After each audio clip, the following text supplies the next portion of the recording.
Tomer, thanks for coming by. Glad to be here.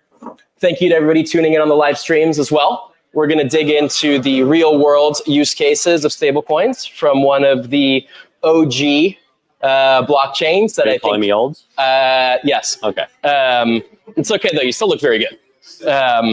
But from one of the kind of original OG blockchains that called, I think, stablecoins and payments a very, very long time ago, where everybody else got distracted by crypto casino, got distracted by NFTs, got distracted by meme coins and all these other things. I think Stellar was one of really the first people to have conviction about on-chain payments and to actually stick with that conviction. So I'm excited to chat about some of this stuff. And I think maybe a great place to open is by talking about some of the real life use cases and kind of across Stellar today. Where do you see stablecoins being used, not in the future, but kind of right now in real life?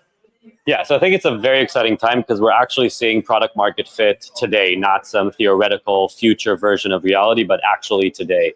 So we're seeing things like the RTM wallet, which is like a global wallet mostly focused on LATAM. On Stellar processed more than $1.2 billion last year alone. We're seeing things like aid being distributed to refugees in Ukraine on Stellar. We're seeing health workers in northern Syria getting actually payroll from GIZ in Germany on Stellar, saving a lot of money for like intermediaries along the way.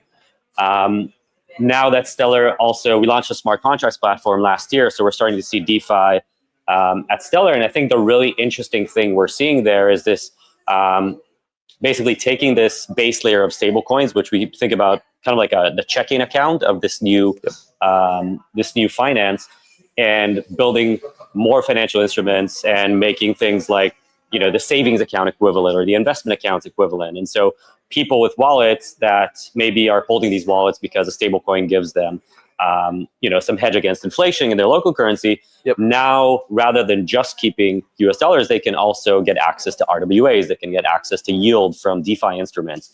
And so we're seeing a full stack of like everyday financial instruments getting built with stablecoin as the base layer. Very interesting. And I think in addition to that, you're also seeing phenomenal interoperability, right? Amaya from Flourish Ventures was talking earlier about some of the investments that they're making. And one of the points that he brought up, which I think was very tangible, was about companies like MoneyGram. And when these sorts of companies are going to start to use stablecoins, the amount of flows that they do compared to, you know, people like Tunes and others, they were, I think, 10x, kind of an order of magnitude larger. And being maybe in the US or in Europe, we don't think about MoneyGram as a thing, but actually they move hundreds of billions of dollars. And they have a partnership with Stellar, which is really exciting. I'd love to kind of better understand this stable to cash partnership or rail that you guys have enabled between Stellar and MoneyGram, and maybe dive into some of that usage. Sure. So like you said, Stellar was really built for payments from the ground up.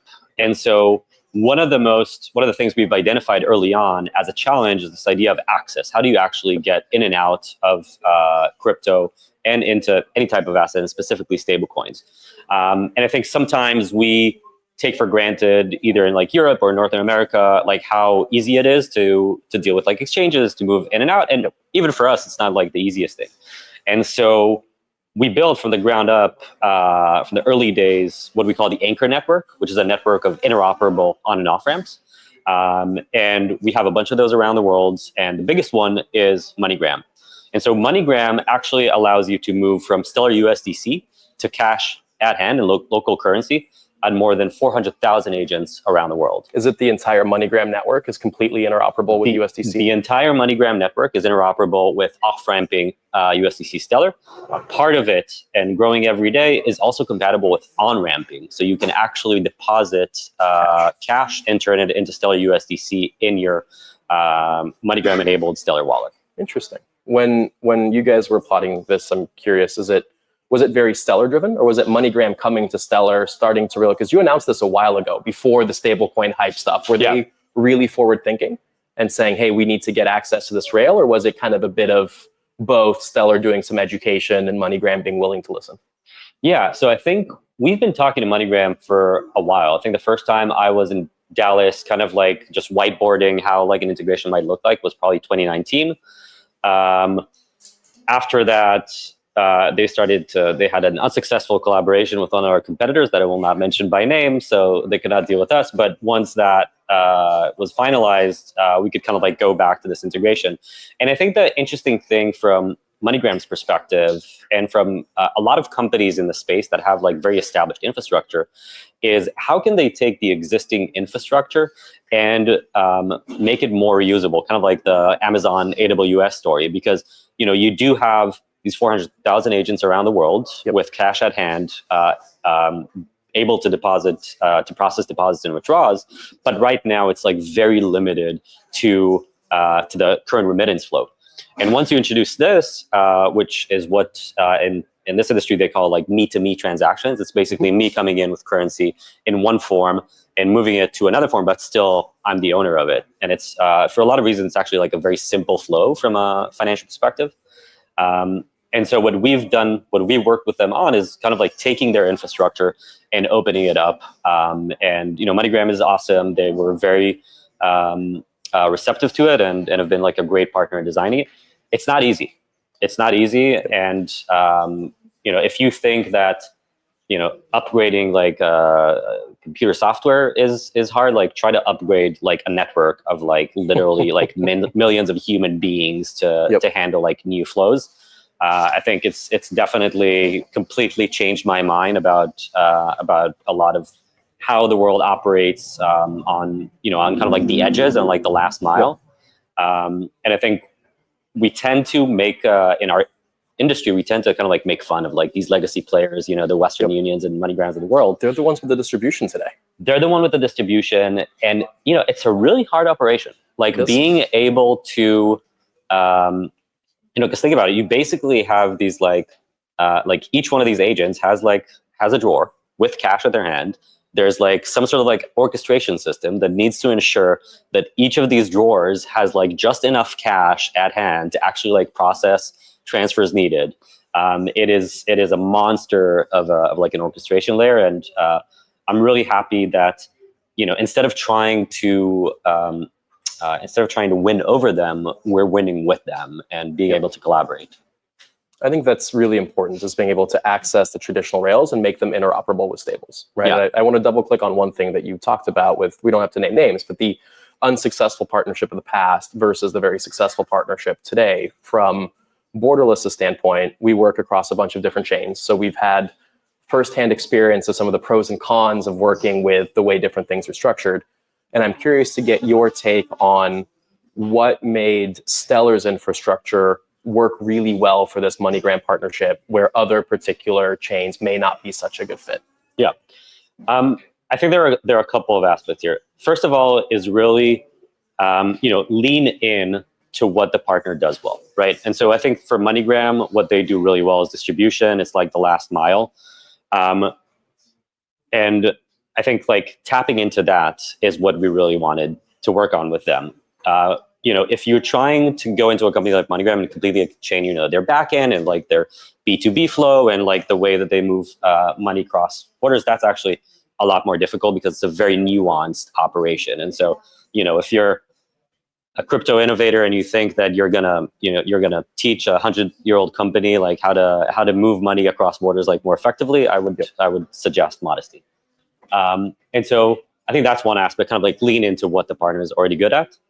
The other aspect is, like I said, Stellar was really focused on this from the ground up. So when we started talking to MoneyGram, we already had a set of interoperable standards for them to tap into. We had a set of tooling for them to tap into. And while it's in the Stellar ecosystem, already had an integration in place with other anchors, which is what we call these interoperable on and off ramps. And so turning on the MoneyGram integration was as simple as kind of like introducing just kind of like a new flag or a new configuration value. That's very cool.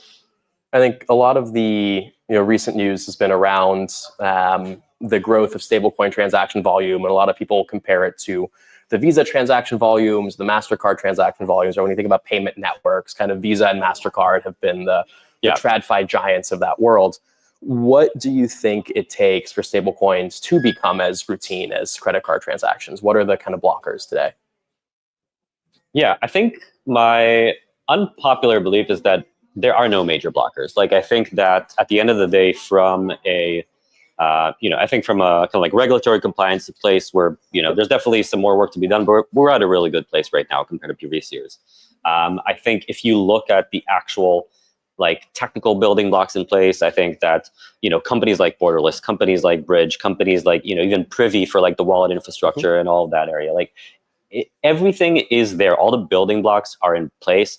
The user experience, and I think everyone who has been to kind of like, Southeast Asia and did some kind of like QR code payments, like the tech is there, like it's working. But it really is about getting a network effect, because at the end of the day, in order for this to be meaningful, you need, you need a network effect. You need like a set of merchants. You need like, people to actually be receiving money remittances. So there's kind of like actually turning on that flywheel.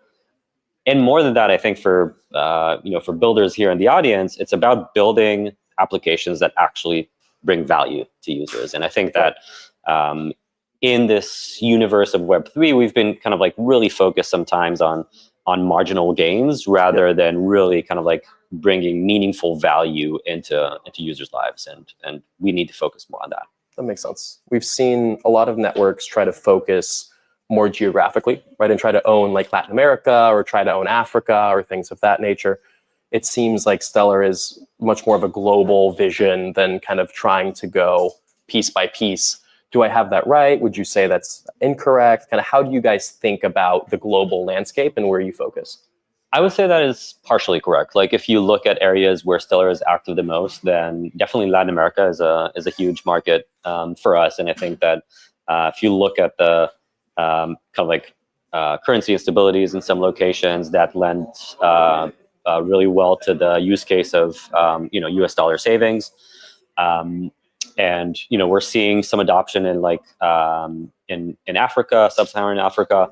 So these are kind of like hotspots. There's a lot of things going around the world, but I would say that probably I would say Southeast Asia is an area that we haven't really tapped into quite yet, and so we are kind of like starting to work more and more on these regions. Can we get a sneak peek on the Southeast Asia thesis? No. Fair enough. Yeah. Fair enough. Kind of going back to maybe a product lens, because I think that's your bread and butter. Yeah. That was my bread and butter for a long time.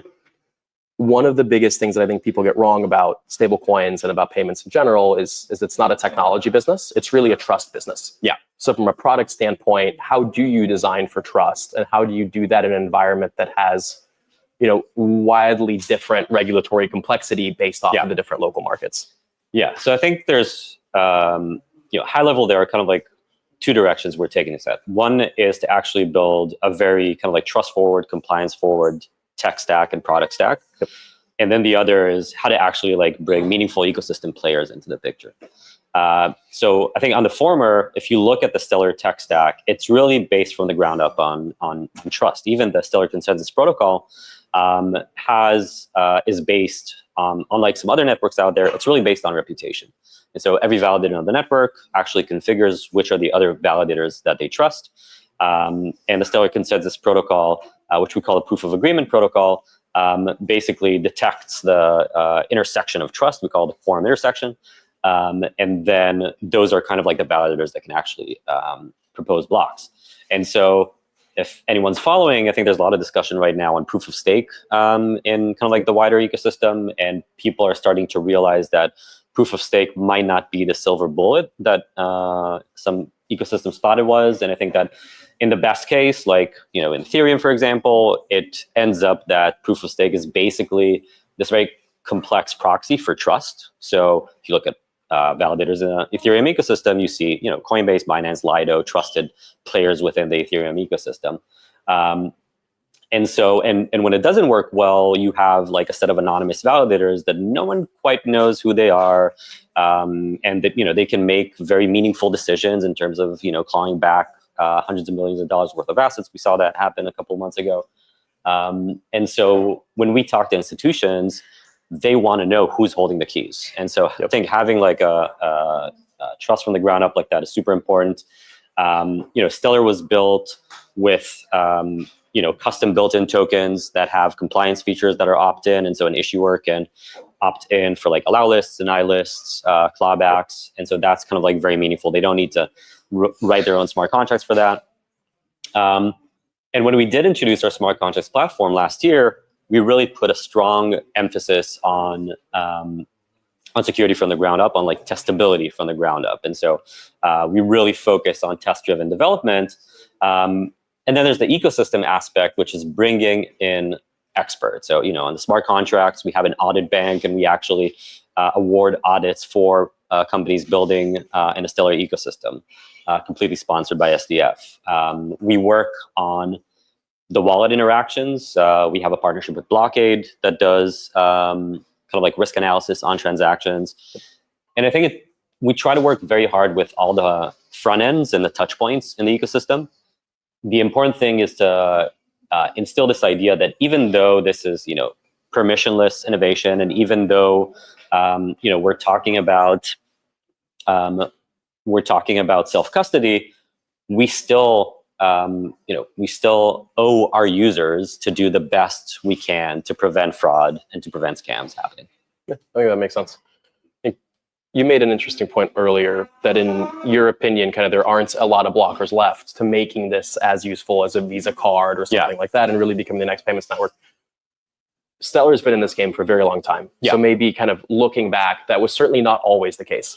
What do you see as the biggest inflection points that have happened thus far that have gotten out of the way and started to enable this new belief that we're ready? Yeah.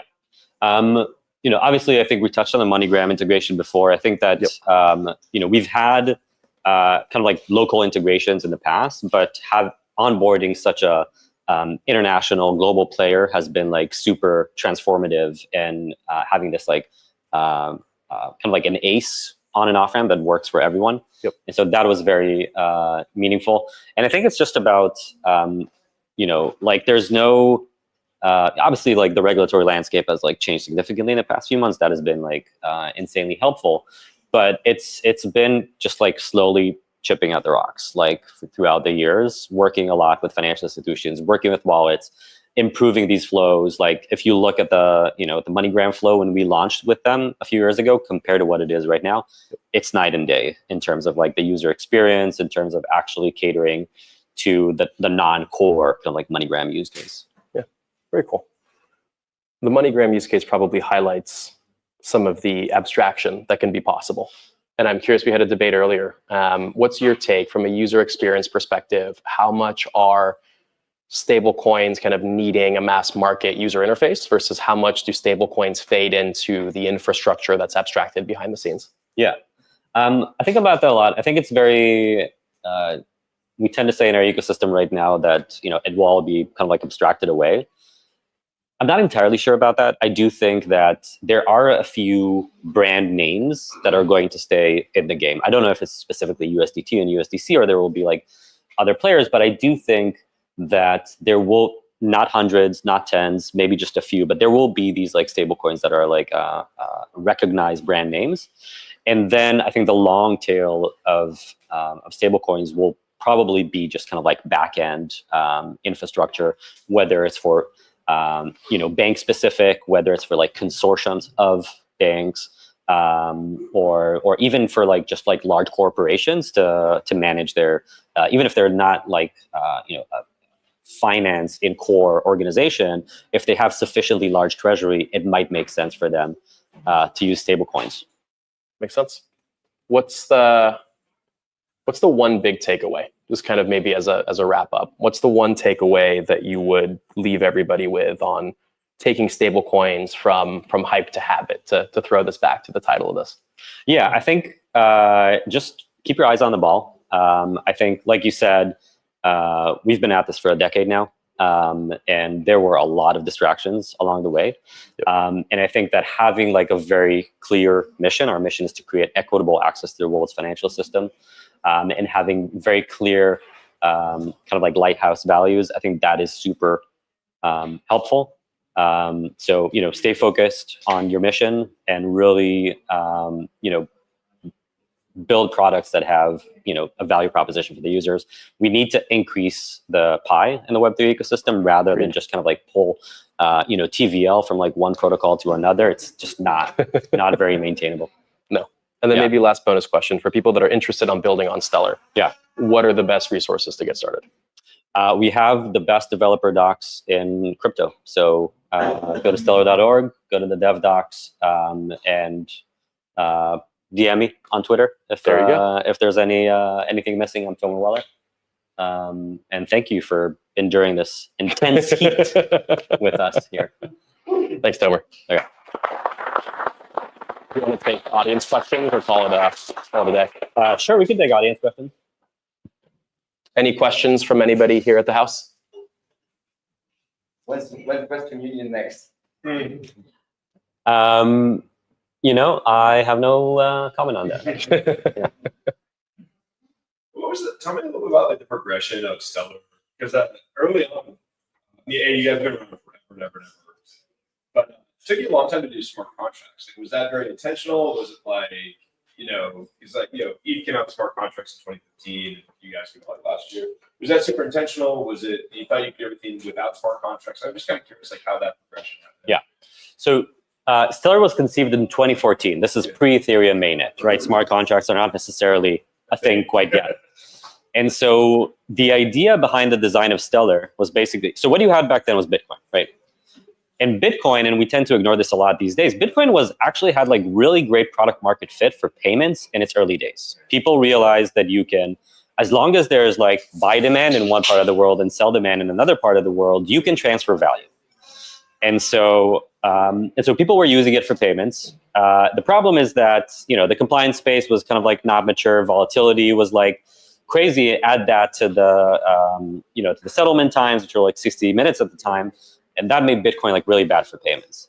So, when Jed McCaleb started working on these systems, the idea was like, how can we take Bitcoin, the good parts of Bitcoin, and kind of like improve on everything needed for payments? And so, fast confirmation times, reserve-backed assets, which is what we call stablecoins before they were called stablecoins. And basically all the primitives that are needed are kind of like baked into the protocol. And assets are baked into the protocol. A DEX is baked into the protocol. Accounts, multi-sig, time locks, hash locks, like all the basic primitives that you thought you would need back in the day without the need for actual programmability. And programmability, by the way, they thought about it at the time. The conclusion back then was that it will be so risky and so much money will get lost to hacks and bugs that it's better not to do it, which, actually kind of ended up being true. I think the thing that and if you kind of like roll a bit forward to 2018, 19, you see like CryptoKitties happening and the feeling was, okay, we got it right at Stellar because like we're not choking the network on these kind of like nonsense applications. I think what we kind of missed at SDF back then was that there is a lot of trust minimized financial innovation what would become DeFi that is made possible with smart contracts. And we're kind of missing out on that by not having smart contracts. So for a while, we actually added AMMs in the protocol level after kind of like Uniswap v2 started becoming successful. But it took us a bit of time, and actually creating AMMs and the process that led there made us realize that actually Stellar and SDF, what we're really good at is building infrastructure. We're good at building kind of like the operating system for these financial instruments. And so let's open up innovation, which led to Sorobon, which is a smart contracts runtime, which I can talk for hours about, but I'll spare you right now about that. Awesome. Yeah. Maybe one last final question for Tomer. Yeah, so what's your take on all these brands and corporates that wants to do a stablecoin? I think they're roughly divided into two. One part being, there's this thing that's happening right now, kind of like we need to go on the hype train. We need to have, crypto strategy. We need to create a stable coin. A lot of times I think people don't necessarily understand what that means. I think increasingly we are actually seeing more and more institutions getting visibility into what's actually good about stablecoins. A lot of times they start from wanting to issue a stablecoin to understanding that actually using some of the existing stablecoins or the existing stablecoin infrastructure is better than doing it yourself. And so, yeah, we're seeing a lot of enterprises being much more intentional and like understanding the benefits of it now. Cool. Thanks, Tomer. Thanks, Awesome. everybody. Thank you so much. Ooh, that was fucking hot. It's hot in here. Holy shit. The Okay. AC is on. This is full French air conditioning.